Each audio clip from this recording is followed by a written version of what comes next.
Hi, friends. Happy Tuesday. I am just so excited to be here. This week's episode is one that I have been so excited to share with you guys, and we're finally here. Now, you know, I'm all about looking at the deeper layers, and this episode right here is definitely that. I sat down with a good friend of mine, Nadia J. a trauma-informed mind-body coach and the author of the Trauma Response Mapping Guide. And let me tell you, we got deep, and I'm very excited about it. One thing that she said really stuck with me was that we create identities out of survival. And if you've ever found yourself playing a role to feel safe, to be accepted, to keep the peace, you are not alone. And this is what we are talking about in today's conversation. We'll also be getting into how those roles and patterns show up in our adult lives, what it really means to break the cycle, especially when your family isn't doing the work with you.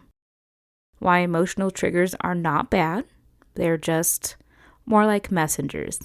And how to start creating a version of you that's based on truth and not trauma. This episode here is for the cycle breakers, the feelers, and the ones who are starting to notice what doesn't belong to them and they want to do something different about it. So you guys, join me. Here is my conversation with the incredible Nadia J. Charles.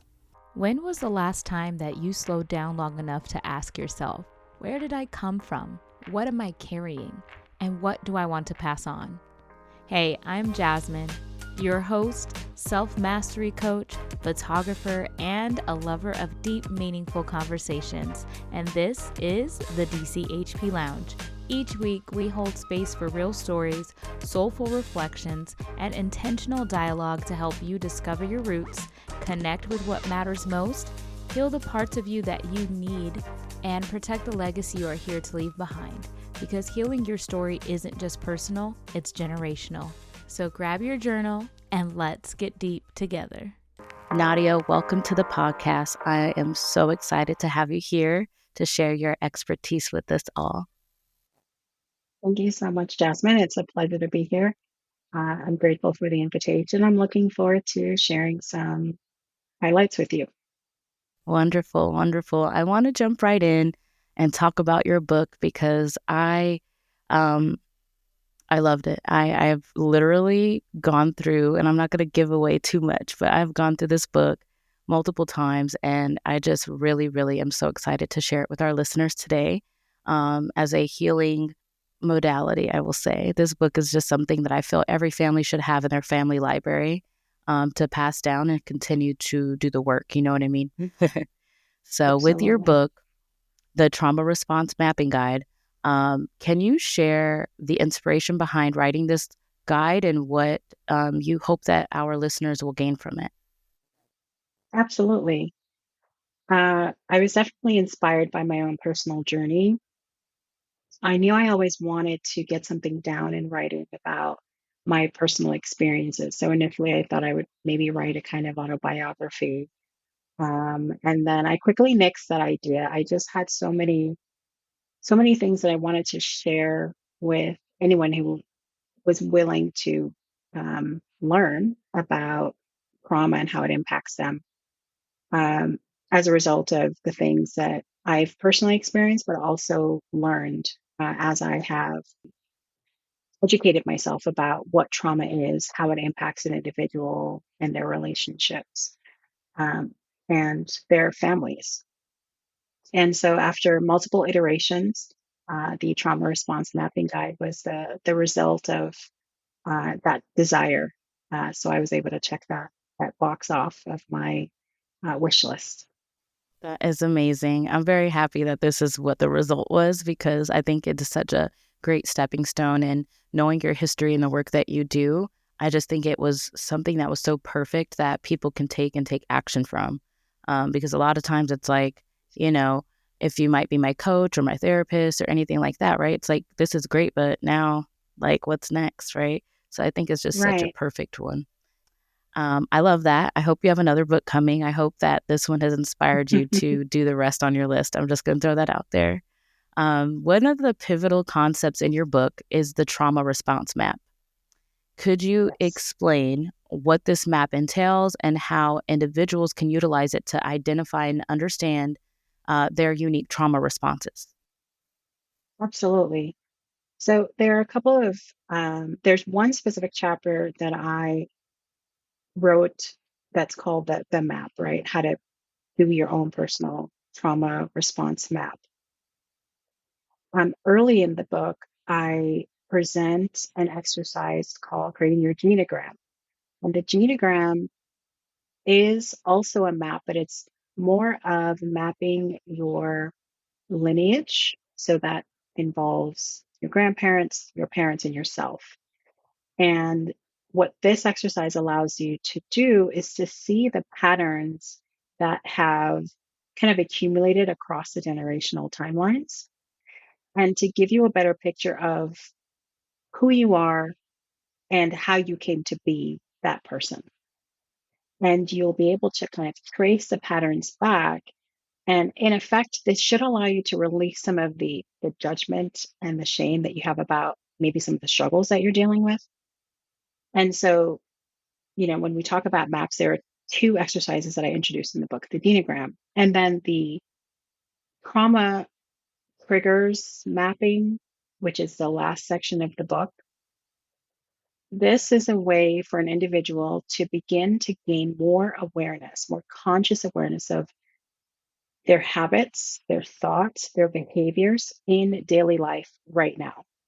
So in my relationships, I typically respond this way. And I respond that way because of this particular circumstance. This is what happens in my body. These are the thoughts that it triggers. These are the behaviors that I exhibit or attempt to exhibit. And so once you get these patterns down on paper, right, it gives you the freedom to be able to say, okay, do I want to continue behaving or thinking or um, having these responses in this way, or do I want to change? And what particularly do I want to change, and how do I want to change it? So it's a way to kind of understand where you are now and plan for where you want to go. And with the help of this book, as anyone who decides to pick up this book and read it, it will kind of guide you into the transition between where you are today and what you're struggling with and where you want to be in the future. I love that you have the information and then the material inside to say, hey, like I'm going to take this workbook, I'm going to take the action to fill this out. And it's not just a book, you know. I think this guide is just it's amazing. I've started mine about 2 years ago when I started my ancestry journey, discovering just family, let alone the trauma that's in it. Why don't I know these family members, let alone did I know they existed, right? Mm, And so it's like that was very insightful for me. It was very liberating just mhm. finding their names, like not even talking to them. Yeah, What that yeah. done for me, right? That connection and just feeling like, wow, like this is my people. This is my lineage. This is where I come from. And then Mhm, I got your book and I took this guide, I printed out like all the stuff, and I was like, let me put it next to my family tree. mm, And I have it side by side and I'm looking at like, these are all, estranged people to me, or, what type of connection do they have to their parents? And I think that's what made me so excited when I didn't know what to expect when I got your book, right? So I'm like, this is going to be amazing because it's by Nadia. I already knew it was going to be amazing because just past history, I already know. When I opened it up, I was like, okay, like this is blowing my mind. And I think it really blew my mind because of the whole family tree thing, right? So now I got my tree Yeah. and I'm like, I'm putting this next to it. And I really get to map out because my biggest question was, why didn't my family, my now ancestors, why didn't they talk about their siblings or let alone their parents? Mm, I have mhm. grandparents I've never even heard of. My great great grandmother, I knew her name, but she was already gone Okay. before I was born. So I have Yeah. some stories about her, but that's about it. I found photos of her. Amazing. Her husband, he's non existent. Family doesn't talk about him. You don't Mm, bring his name up. And in the Italian culture, my family were, on my maternal side Italian, Hmm. and they do not associate. You don't talk about this man. That's all they said. Mm. Okay, 30 years in, I finally get the man's name, but that's it. No pictures. Wow. And I was like, okay. So I know that little piece. Now let's connect what's happening on the trauma level, because why aren't we talking about him? I believe Yeah. that, bad story or not, that story should still be shared, because it Yeah. leaves, all this room for question. And we know what happens when you start to do that, right? It's like, tell me and let me have my own opinions of what that story may be or whatever. But when there's no Right. story, I do believe that it Right. impacts us, that connection that we have to somebody. And so I started just mapping it all out. And I really encourage our listeners to check this out, to do the map while you're also working on your tree, because it is just so profound. Like, I'm still doing mine on my tree still. And I'm taking like my mom and then my dad and then me, my siblings, and I have half siblings. So I'm taking even their side, like really connecting it all. And I'm blown away. I'm ready to be done so I can like give the result, but I'm not there yet. And I will definitely share that in another episode. But I just want to say that because as somebody who's actively doing it, it is just mind blowing. You're like, wow, is that my trauma or theirs? Do you know what I mean? Like, Right. what we have all these things and nobody talked about it. And here I am, 4 generations down. And I'm like, I'm going to do the work. I Yeah. want to break all the generational things. So I wanted to share a little personal story of mine regarding the cutoff of cultural identity. And it has to do with my grandmother. Well, we know we have two grandmothers, right? On the father's side and the mother's side. My maternal grandfather died when I was 7 years old. I have very few memories of him. Um, they're good. They're good memories. I mean, I was still kind of like a baby. Um, and my paternal grandmother, I only met as an adult. So I only met my father as an adult. I was 32 years old when I met my father for the first time. And then Mm, I met his mother recently, and she is, I think she just turned 98, if I'm not mistaken. And she has all her faculties, but she's in poor health. When I met her, she was able to share some stories with me of her childhood. That experience was the most grounding experience in my adult life. Here was this wise older woman who was still able to have conversation and tell jokes and welcome me as one of her grandchildren, although we didn't have a long history together. I It's hard to describe what that did for me, but it filled a gap. Sometimes you can't quite put your finger on what's missing. In my case, I feel lucky to have had that experience with her. She's still with us, and I hope to see her again. But that was just a tremendous experience for me to have that connection with my paternal grandmother and just to have her welcome me as one of her own and just mm-hmm, share with me the story of her upbringing, growing up in the Caribbean, having children, her relationships, her traumas. It was a beautiful experience. And it filled a part of me that I didn't know had been empty. I love that. Thank you for sharing that. You see, I'm getting emotional. I probably will cry every episode just so. But yeah, I'll probably cry on every episode. But I'm just really happy you got to experience that. And at her age, to be able to Mhm. catch her while she's still here, I think it's so, so important that we talk to our people and we hear that insight like into her life, because I feel like every one of us, regardless like if you're a parent or not, you're still an individual. You were an individual before you became a parent. A lot of people identify, they Mhm. become, I'm a mom and I'm nothing else. And I understand that. I understand why they say that, but it's like you're still you, and you happen Yeah. to also be a mother. and not Yeah. forgetting about yourself. Like, I ask my mom so many questions, and I lost my grandmother last year. It was really hard because me and her were very close, but I'm Mm, grateful that I had this insight, a few years ago. Um, and to be able to stop and say, hey, I need to ask questions now. I want to know more now. yeah. And I Yeah. realized that some families feel like, hey, my, elders and my parents, grandparents, whatever, don't tell me any stories. But at the same time, maybe they're thinking you don't ask them any questions. Maybe they think we're not Uh-huh. interested, right? So it's like, Right. just be that person to step up and ask and just be interested in their life. They have so much to Yes. tell. And Yes. I can just feel that feeling that you're talking about, the one you say you can't describe. Because when I sat down and asked these questions with my mom, like, how'd you meet my dad? Never asked that question my whole life. Mm. And at 35, I'm like, wait a minute, how did you guys meet? Maybe you told me, but maybe I don't remember, right? Or Right. why did you name me Jasmine? And, like, little things are really just Yeah. every piece of that just really connects. And it's like another piece of your puzzle just coming together, and it's needed, it's Right. It makes you more necessary. whole. Yeah. Yes.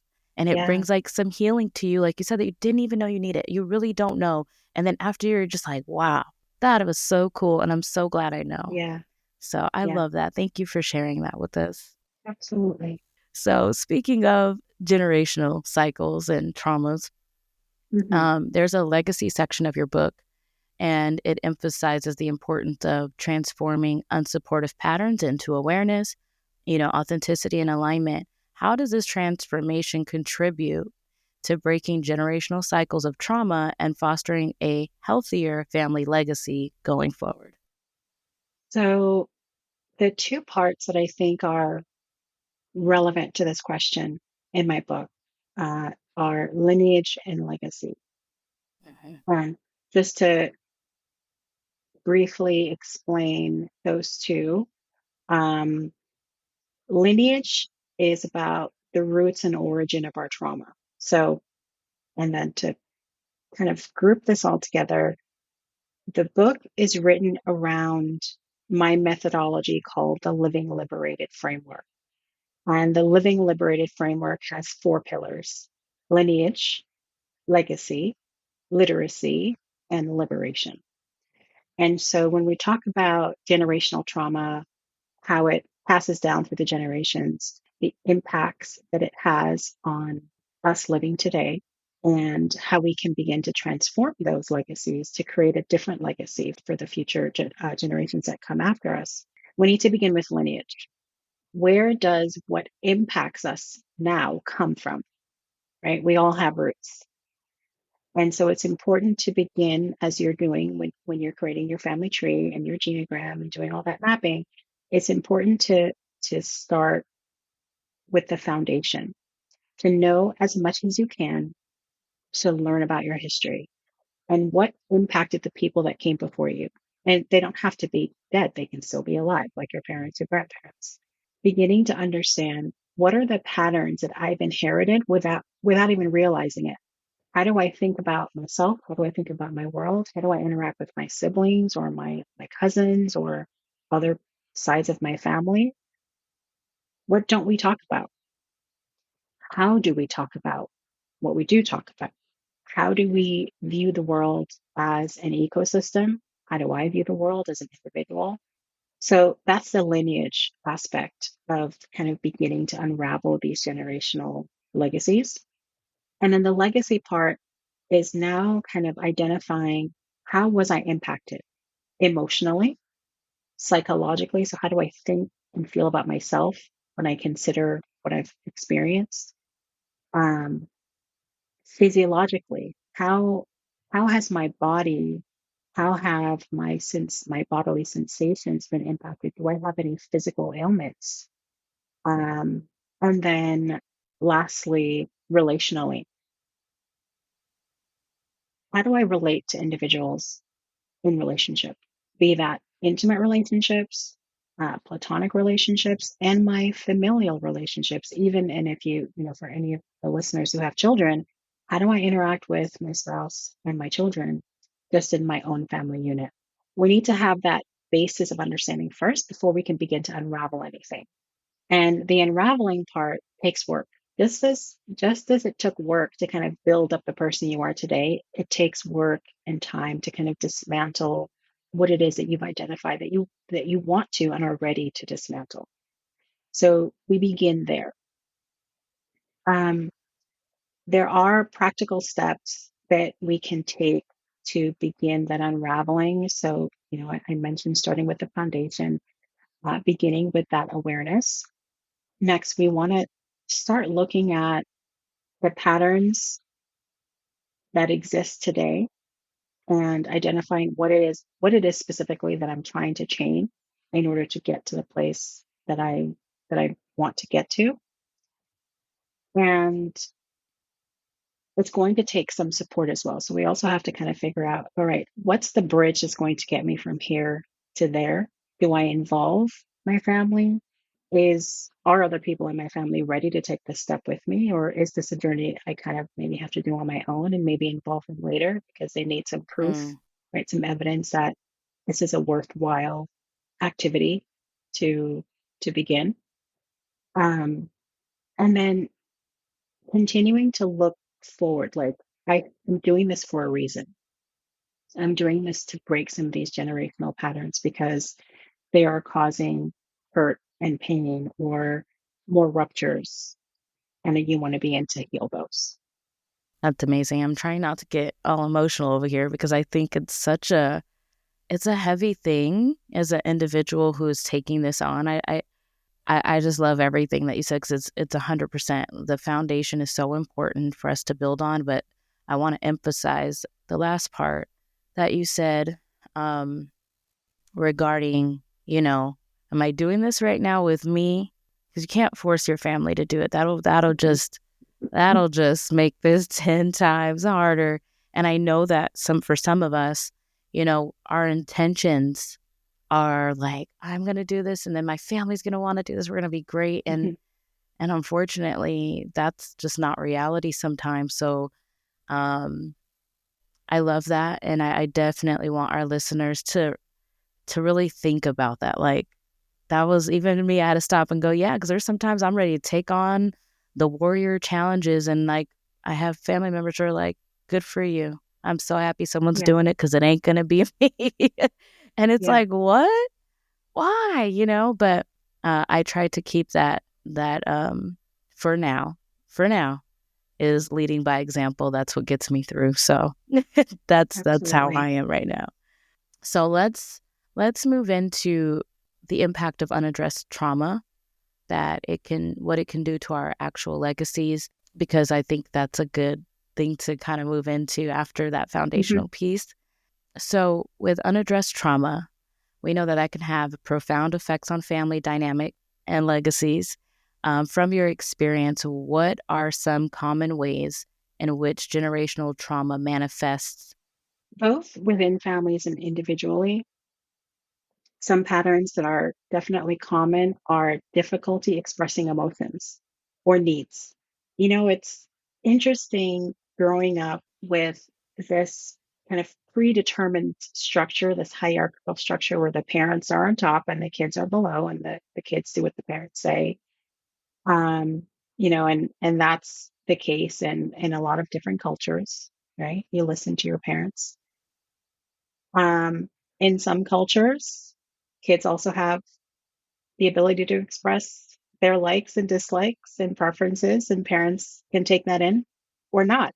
And so when we're talking about trauma, though, relational trauma, what we're talking about are situations of invalidating parenting or emotional neglect where who you are as an individual is not respected, it's not honored.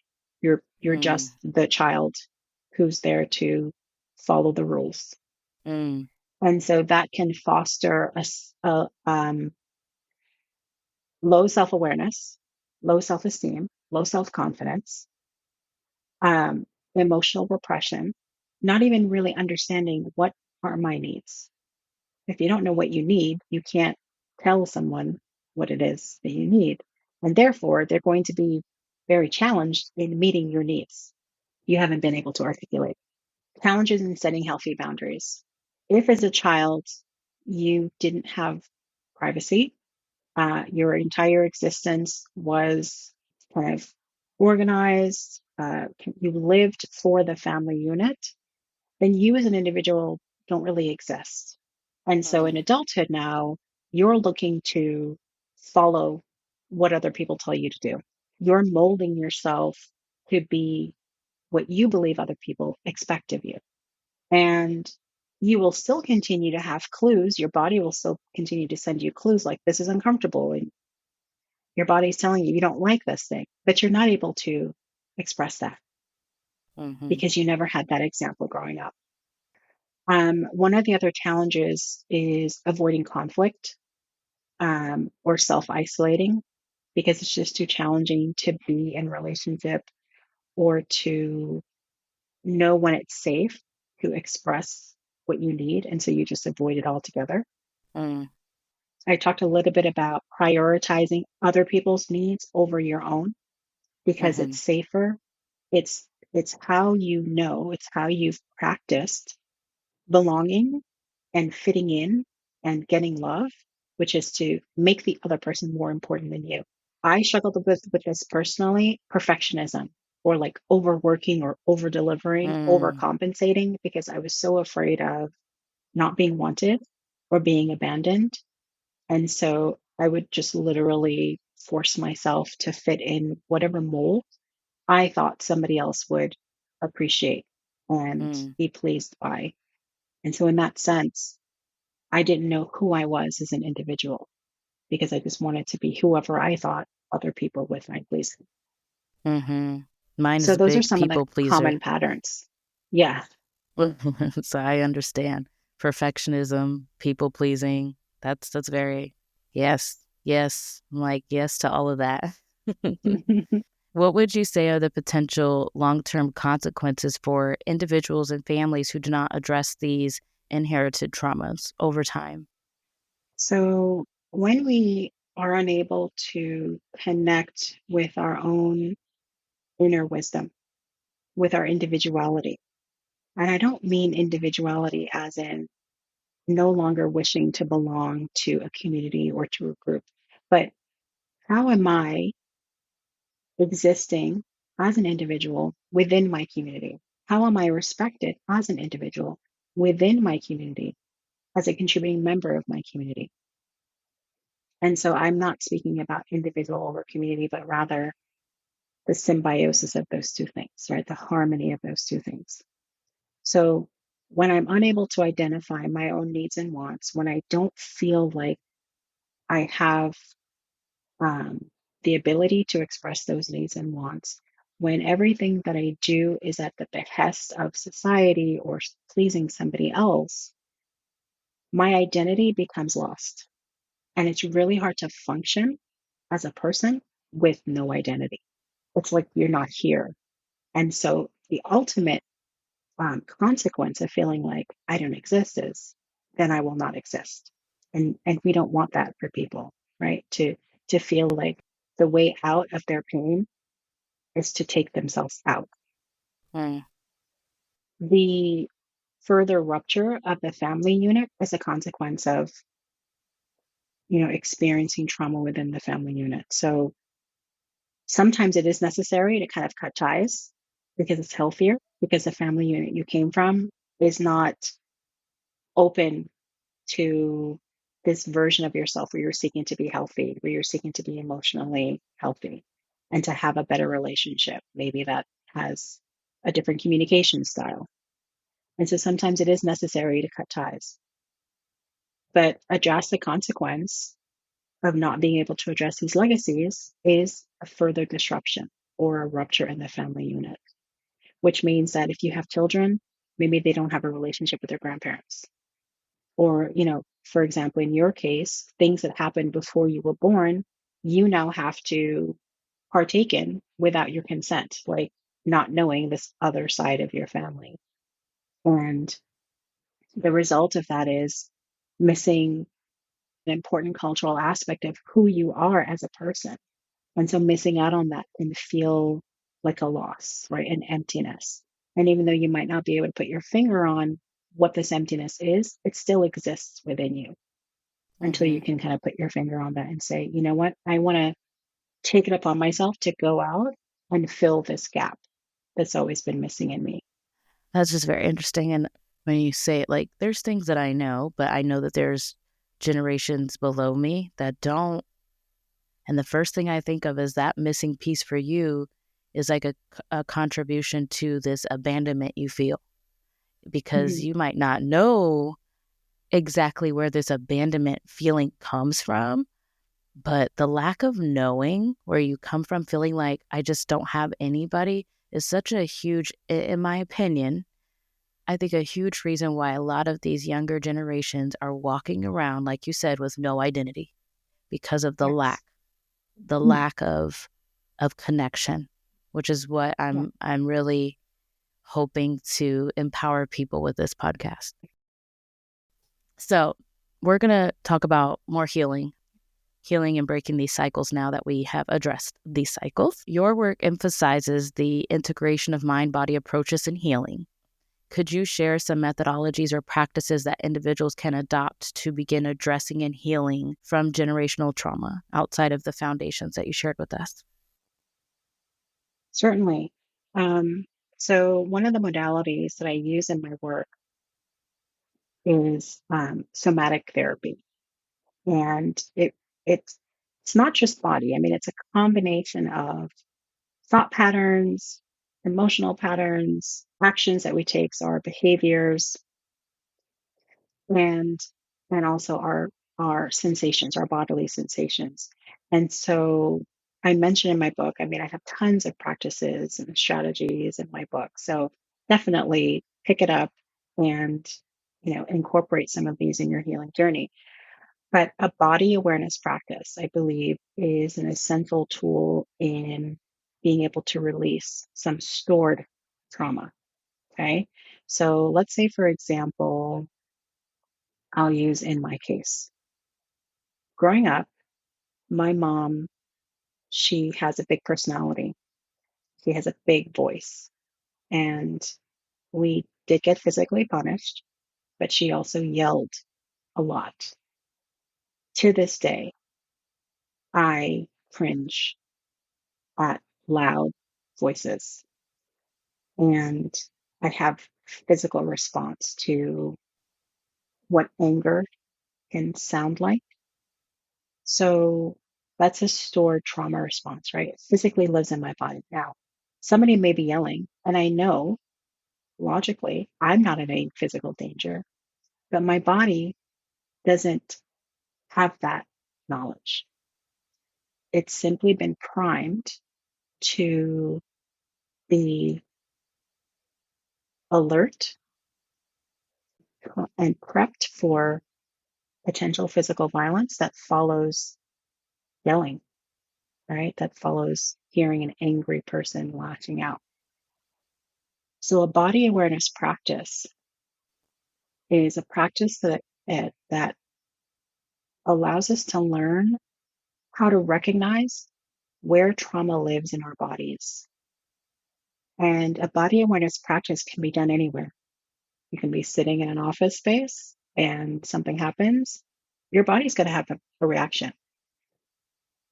The practice is learning to listen to those reactions, Mm. tuning into the signals that your body is sending you.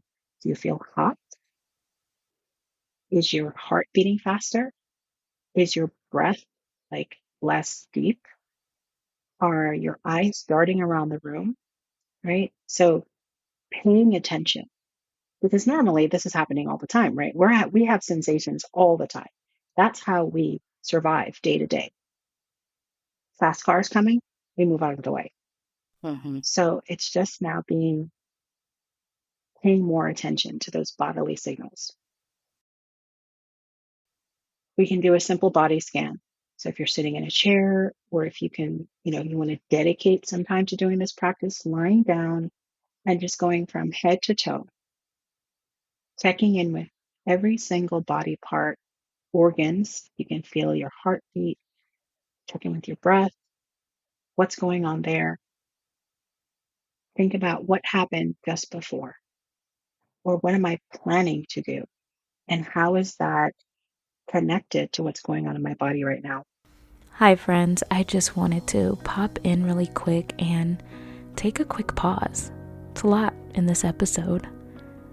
And I just wanted to bring attention for those who might be feeling a little more than expected. And if you followed Nadia's scan just now, you may be a little more tuned into your body, more present, maybe noticing some new feelings. And I just want to say that you are doing great. Sometimes healing moments like this are quiet and sometimes they're loud. Either way, they are real and they matter. And you don't have to rush past what came up. So I just wanted to give you a quick second here to just breathe and to feel it and hold space for what your body is trying to tell you. Okay, so I'm going to give you a minute and then we're going to get back to the conversation.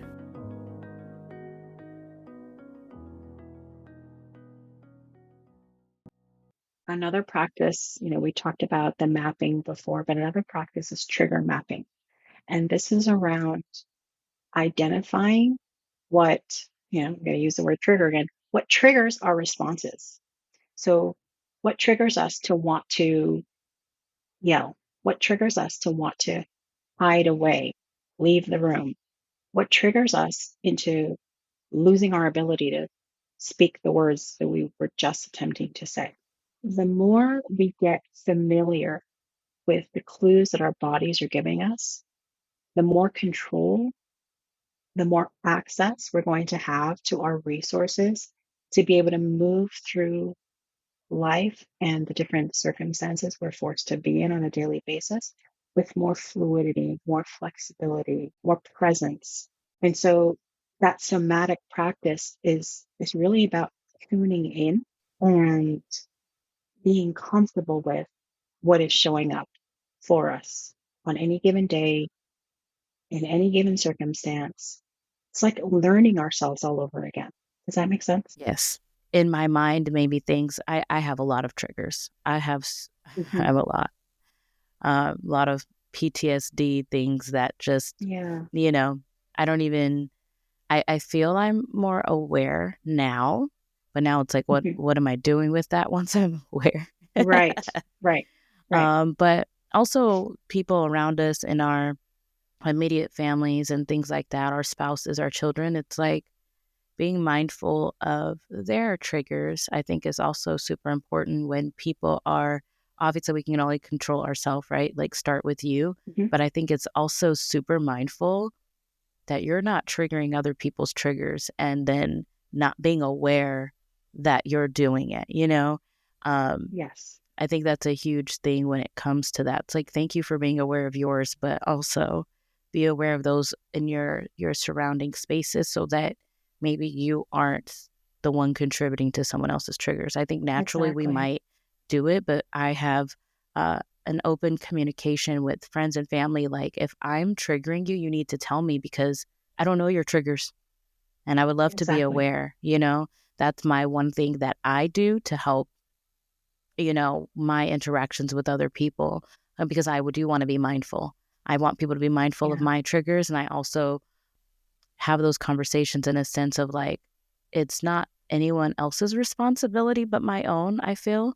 I don't know if Hmm. that's right or wrong, but like it's not your triggers are not other people's responsibilities. However, I think there's still a consideration and a Absolutely. respect to that, right? Like how I handle them might be on me, but you triggering me is on you because I've made you aware, you know? Absolutely. So, yeah, so for those people and individuals who are looking to create a positive shift in their family legacy, kind of something like what I'm doing, right? Just being mindful.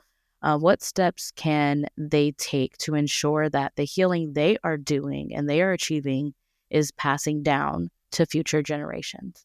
So you mentioned the word consideration, and before that, you also said you kind of asked yourself, am I thinking right that it's not my responsibility to manage other people's trigger responses?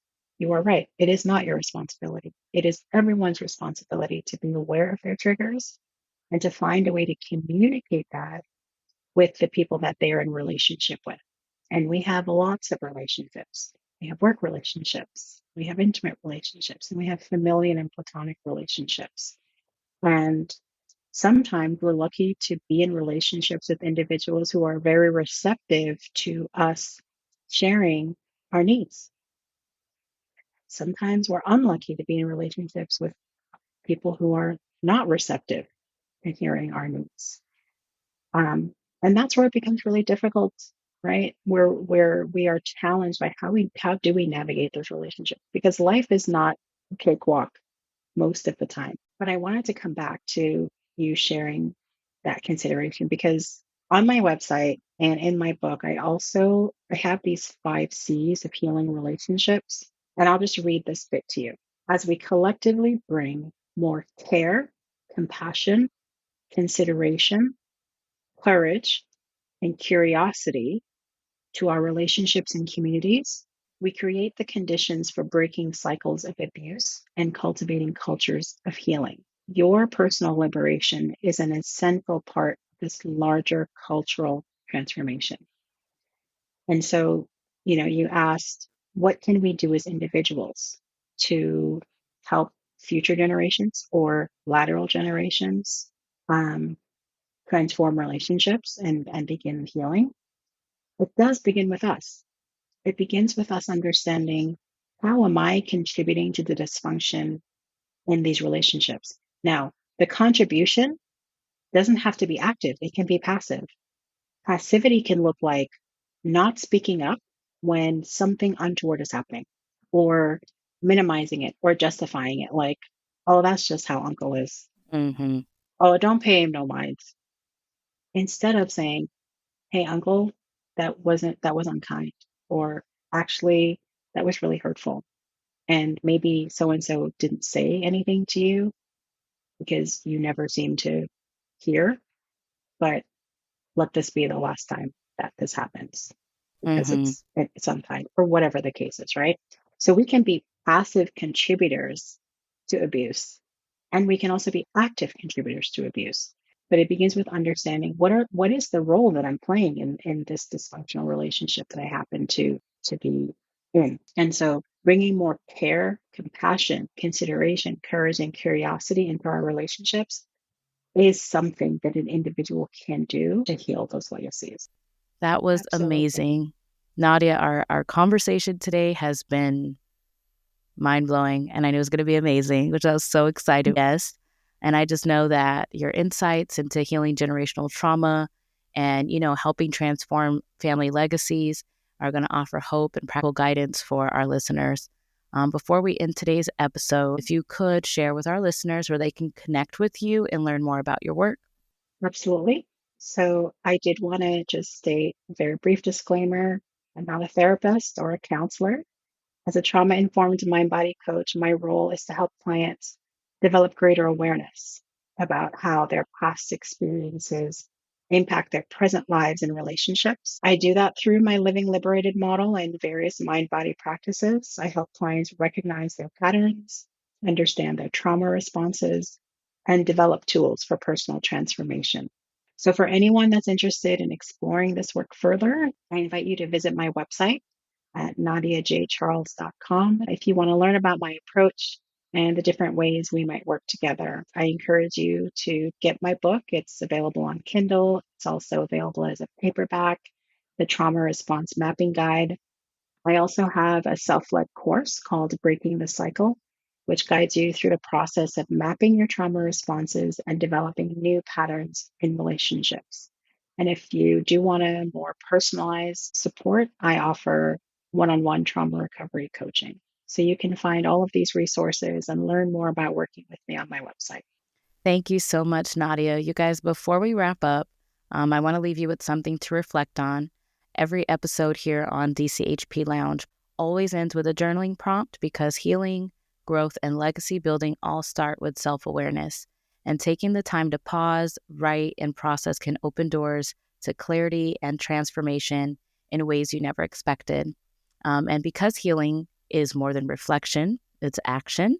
I'll also leave you guys with a challenge this week, something small but intentional to help you take one step forward this week. So my journaling prompt this week is for you guys to all reflect on a recurring pattern or behavior in your family that you've noticed, and how has this pattern influenced your life, and what steps can you take to transform it? This week, I would like you guys to consider exploring your own trauma response map as outlined in Nadia's guide. And this challenge will be for you guys to begin identifying your unique trauma responses and reflect on how they have shaped your interactions and decisions. Healing from generational trauma is a very courageous journey that not only transforms your life, but also paves the way for a healthier and more intentional legacy for future generations. So remember, the process begins with self-awareness and the willingness to confront and heal from the past. You have the power to break the cycle and foster a legacy of resilience and authenticity.